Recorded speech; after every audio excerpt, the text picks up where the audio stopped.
Hey class, this is Dr. Elledge.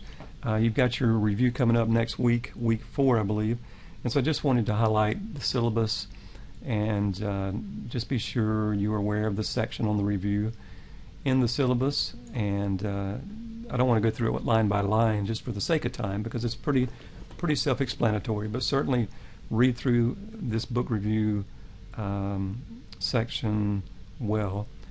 Let me note a few things just that may be helpful to you. It says at the top to put a full bibliographic reference of the book. So you'll have your title page, and then on page 1, just at the top, you'll put the information for McKnight, and just do it according to this format. And then as you go through the review, you'll be citing examples from the book as you make your points, but you won't need to put a footnote. You'll just reference a page number, and you'll put that in parentheses. And I'll give you an example of that in just a minute.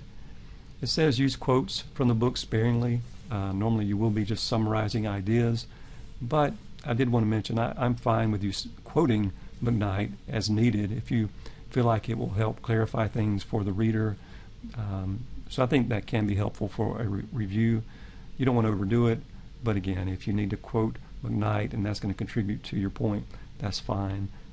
Obviously, again, just put that page number where you're getting it from.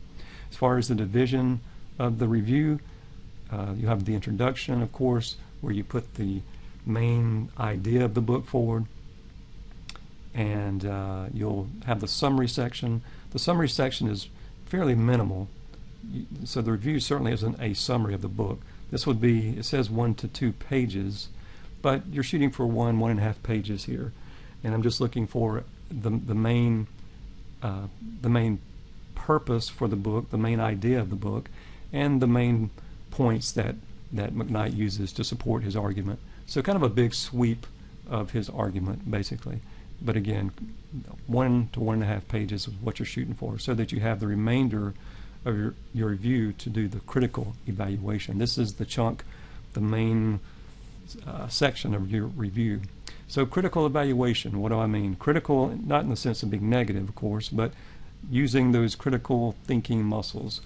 So you can read through this for details, but what am I looking for? Well, I want you to obviously show me you have a good grasp on McKnight's argument.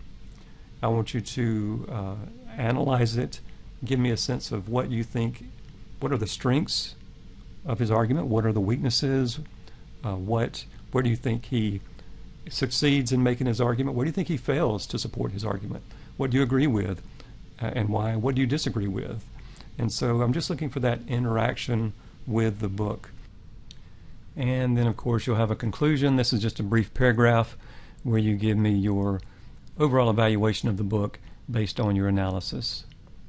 Now, as far as citing McKnight in your review, I wanted to show you just what that would look like. This is a review I did years ago when I was a PhD student, but I wanted to just give you an example. This, of course, had my bibliographic information at the top, and then I cite the author here.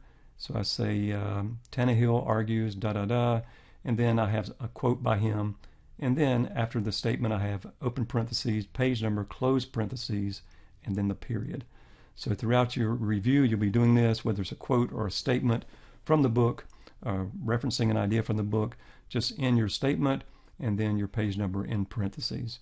All right, well, I hope you're having a good week. Let me know if you have any questions about the review that's coming up, and I look forward to reading your work.